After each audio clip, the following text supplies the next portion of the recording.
Hi అండి, అందరికీ నమస్కారం. ఈరోజు మా వియ్యపురాలు గారు వచ్చారండి, మా వదిన గారు.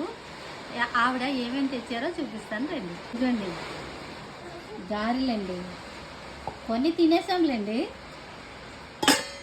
పెరుగు వడ, ఇది కూడా తినేసామండి.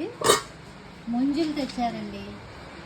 ముఖ్యంగా ఆవు పాలు, గేదె పాలు అండి, మనకి దొరకవు కదా, అక్కడ నుంచి మరగబెట్టి మరీ తెచ్చారు. డ్రాగన్ ఫ్రూట్స్ తెచ్చారు. పన్నీర్ కర్రీ అండి, ఇది కూడా మేము ఆల్మోస్ట్ తినేసామండి.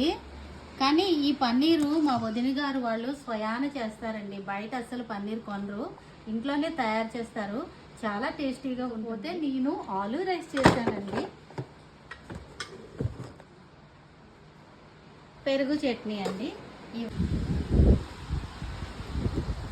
పెద్ద వర్షం పడుతుందండి. మా కన్నయ్య ఇప్పటి వరకు వర్షం